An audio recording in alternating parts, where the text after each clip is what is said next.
What's up, guys? Welcome back to another episode of Cards and Coffee, and on today's deck talk we're going to be digging into a deck I've profiled in the past, but with the new support and the ever-changing meta, this deck makes for a very great counter to what you're probably going to run into at the top tables. Whether it's the Adventure Package, DPE, or Halka Fibrax, so many different decks are splashing so many different engines in them, all to accomplish basically the same thing.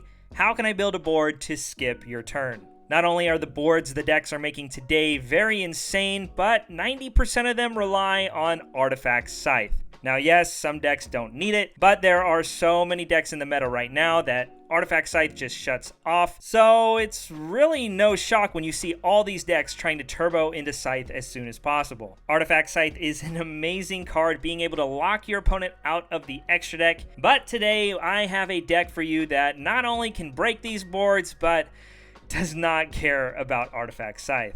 Floowandereeze made its debut a little while back, but now with new support, the deck is even more consistent and can play through more interruptions that much easier. Not only is this a deck that revolves around normal summoning and tribute summoning, but it very rarely uses the extra deck, so it's pretty obvious to see why Scythe really just doesn't matter. I don't know how many times my opponent has gone full combo, I draw for turn, they standby phase pop their Scythe with DPE, resolve the Scythe effect, and smile, and I activate a Floowandereeze card, and the smile disappears. By no means is Floowandereeze an invisible deck, but for what it can do, it fits in this meta so beautifully. We'll go through the card by card, I'll show you exactly what I'm playing and why I'm playing it, and hopefully by the end of this deck profile, you'll be able to see what makes this deck so great, and who knows, maybe you might want to pick this deck up for yourself.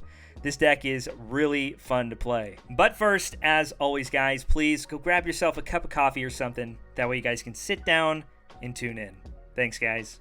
Alright, so like I mentioned, this deck is a perfect meta counter today. Again, going unhindered by Scythe is very amazing. But not only that, you can put up a first turn board that will just lock your opponent out of the game without relying on all these crazy tech engines that, well, everybody else is playing. Starting things off, of course, we're going to be playing 3 copies of Robina. This is your main searcher for the deck. I did another profile a little while back on Floowandereeze where I went a little more in detail of exactly what all these cards do. So if you're really trying to learn the basics of this deck, I definitely suggest you go check it out. I think I do a fairly decent job explaining what every card does, so if this deck is completely new to you, go check that one out as well. Now obviously, like I just said, Robina is your best starter, being able to search any 4 or lower winged beasts and then get an additional normal summon.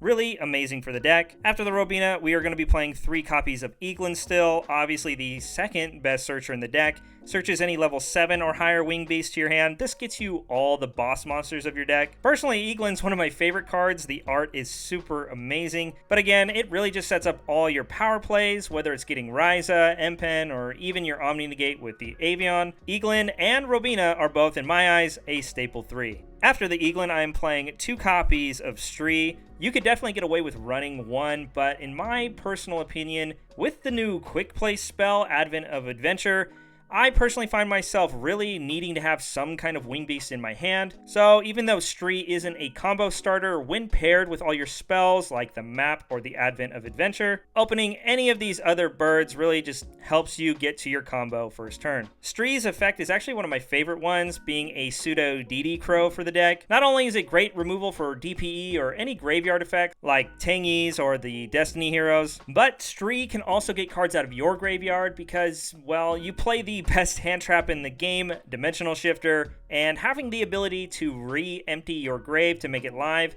makes it to where you can resolve Shifter multiple times in a duel. After the Stree, we played the 1 Toucan, definitely very important to the deck, being able to add any Floowander from your banish back to hand. It's really great at recycling your spells and traps as well, so while your monsters can already inherently recycle themselves with their own ability, having access to your spells and traps late game by banishing them with Stree and then adding them back with Toucan is very great for the deck. After the Toucan, the last Floowander I'm playing is 2 Floowandereeze and Empen. Again, this is another one you can get away with running 1 of, but I've found more times than not, 2 has come up for me in the grind game.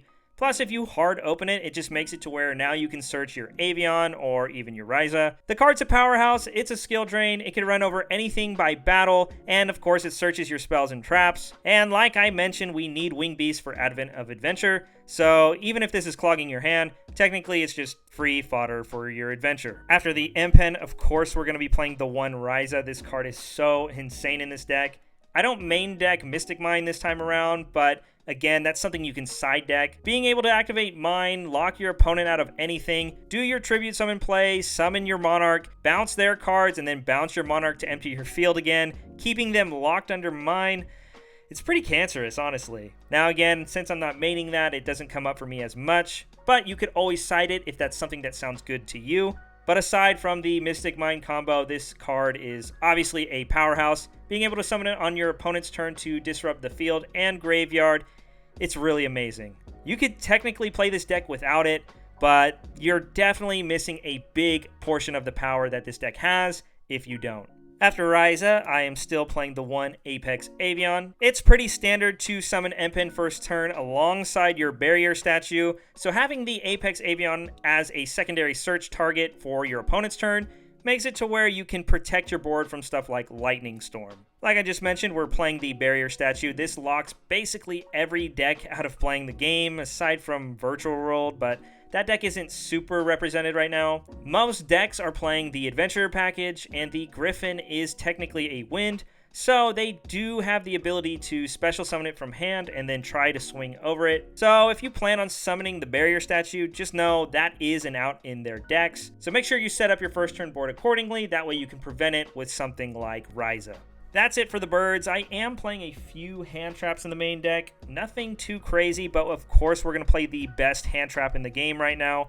3 copies of Dimensional Shifter. So many decks right now are hard countered by Shifter right now. Again, they could probably put up a fairly okay board under it, but they're going to waste a lot of their resources doing it. And once you go to start summoning your Floowandereeze afterwards, well, the effect lasts to your turn as well, so it'll even protect against stuff like Effect Veiler. Shifter is one of my favorite cards in this deck, and like I mentioned, this streak can empty out your own graveyard, so resolving it multiple times a duel is also possible. So again, in my eyes, this card is 100% the best hand trap in the game, and for that reason, we have to play 3 of it. After the Shifter, we are going to be playing 3 copies of Ash Blossom, just the most generic hand trap in the game right now. I've probably mentioned it 100 times now. Ash Blossom is so amazing today, and not only that, you don't have to discard it to the grave to use its effect, so it won't conflict with Shifter. And for those reasons, I feel like this hand trap is a staple 3 of in this deck. That's it for the monsters. Moving on to the spells, we have 3 of the new card, Floowandereeze, and the Advent of Adventure. This is an amazing quick play spell for the deck. The deck already has a few ways to play around hand traps, whether it's chain blocking or using stuff like Book of Moon, but having another quick play spell to help dodge hand traps or even add consistency to the deck makes for an amazing addition to this deck. Plus, on top of that, you gain 500 life points when you use it, so it doesn't come up all the time, but it is another way you can win in time. I mean, just imagine it. There's 1 minute on the clock, you go full Floowandereeze combo, and instead of searching your trap off your M-Pen, you search the Advent and then activate it to gain 500 life points. You pass your turn, and that's time in the round, and you just won the game. Again, that won't come up all the time, but the fact that it's an option makes it a very amazing card. It's a consistency card. It helps you play through boards. It helps you dodge hand traps. This card is exactly what this deck needed. After that, we have 3 copies of the map. This is an amazing card for your deck. Not only being able to reveal a level 1 to banish a level 1, but adding extra normal summons on your turn and your opponent's turn makes it to where this card can definitely help your deck snowball out of control. Like I just mentioned, this card banishes Floowandereeze from your deck. All your little Floowandereeze will add themselves back to hand when you summon another one, so this is just another way to not only gain more normal summons, but it will help you chain block from stuff like Ash Blossom. Ghost Ogre has been running around quite frequently in the format right now, so don't be surprised if you actually see this card get hit, because really, that's a very solid target for them to use it on. For the last Floowandereeze spell, I play the 1 Unexplored Winds. This is my 41st card in the deck. I think it's very powerful, and I guess you can draw cards with it as well, but it's one of those cards where you don't need it to play the deck.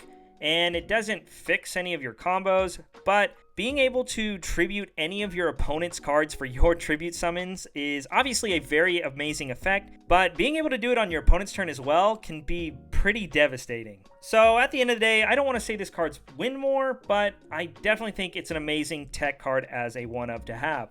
After the wins, we have a few consistency cards, first being, of course, Pot of Prosperity. You have barely any use for your extra deck, so Prosperity is a super free way to look at the top 6, and when you pair it alongside Pot of Duality, looking at the top 9 makes it to where this deck, it's super consistent. Whether you're digging for combo pieces or just cards to help you dodge hand traps, both pots are very amazing and neither of them conflict with your deck at all. Next, I'm playing 3 copies of Book of Moon. Some people have cut this card from their build, and I can understand why, but Book of Moon, personally, is one of my favorite quick play spells of all time. Not only can this help you dodge hand traps, but it's also a great way to interrupt your opponent when they're trying to play. Not only does this card help you dodge stuff like Valor and Imperm, but it can set a Shishao or bait a Herald or a Baron. Book of Moon is a very great card to force your opponent's interaction, and of course, not only that, it's a great card turn 1 to set as a defensive card to protect your barrier statue. Again, you don't need to play this card, but it just adds another layer to this deck that really just helps you play through boards and dodge hand traps in a way that makes this deck very good. Speaking of dodging hand traps, of course, we're going to be playing the one Called by the Grave. There's going to be times you can't chain block your effects, and there's obviously going to be some times that hand traps will just stop you in your path. So having the one of Called by the Grave to help with that is obviously very amazing. Now, moving on to the traps, we are of course on 3 copies of Impermanence. Just like Ash, this is another hand trap that does not conflict with Shifter. Drawing it as a 6 card for turn is also very good because it'll act like a pseudo chalice for the deck. Very similar to Book of Moon, you can use it to bait Baron or Arclight or Shishao. I really like cards like this and Book of Moon in the deck because it gives you a lot of freedom in picking and choosing what cards you want to bait, because sometimes your hand will specifically lose to one interaction. So being able to make sure that you have a card to turn off that interaction and then use the rest of your cards to play through the hand traps or whatever interruptions you need to play around is very useful. Again, these cards aren't staple, but I find more times than not they have a lot of application in this deck. So for that reason, I am playing 3 copies of Impermanence. For the last trap in the deck, of course, we're going to be playing the Dream Town. This card is insane. Being able to normal summon in your opponent's main phase makes for a very crazy trap card. Not only that, it is also a Book of Eclipse, which sometimes I'll use offensively more than I do defensively, even though it is another way to protect your barrier statue. And again, it banishes itself whenever you tribute summon for your monsters, so it's so easy to get it in your banish zone to recycle. All in all, Dreamtown, pretty amazing card. Now, when it comes to the extra deck, there really isn't anything you have to absolutely play, but there are a few cards that I think if you ever were to go in your extra deck, it'd be nice to make sure you have these, because these would be the ones you'd probably go into. First being the Zeus package with your Nightingale, your Downward Magician, and your Zeus. Again, it doesn't come up very often, but there are times that you have level 1s just sitting on your field. So being able to go into this play at the start of your turn, even though it prevents you from going into your other Floowander plays, can be pretty useful, especially in a trap matchup. You could also run the other Lyrilisk rank ones. They don't come up very often, but you never know. Again, it's all about having options just in case. Now, one thing I find to be pretty much staple in my Floowander extra deck is any of those monsters that have graveyard effects for Maximus. Typically, I'll run the Nova with the Makaba, even stuff like Natis, Omega, even the Wind Pegasus. All these cards are really great at punishing your opponent for playing Maximus, so since you have the room, might as well throw them in. If you really wanted to, you could play generic stuff as well, like some Nightmares, maybe some of the Charmers. Or if you want to cater to your side deck, there is a hand trap that is actually fairly good this format. Ghost Reaper and Winter Cherries is a very hilarious hand trap to use right now. Again, you don't have to discard it to the grave, so it doesn't conflict with Shifter, but there are so many extra deck monsters in the game you can hit with this that would just punish some of the decks. Whether it's a Butler for the Prank Kids, any of the DPE or Anaconda decks, or heck, even the Hulk and the Phantom Beast, there are so many combo decks out there that can actually be really hindered by cherries. So if that's something that you actually think you want to try out, then by all means, throw these in your extra deck as well, because, well, you have all the room in the world. So that's all the time I have today, guys. Thanks again for tuning in. You guys are truly amazing. This channel has been growing so fast. I really just can't believe it. The meta is getting pretty crazy right now with all the adventure, DP, Scythe decks running around. So if you're just tired of that and you don't want to lose to Scythe, Floowandereeze is the perfect answer for you. Again, if you're new to this deck and you want to learn more about it, please go check out the other video I have. And once again, thanks for tuning in, guys. I really appreciate it. Here's hoping to see you guys next time. Peace.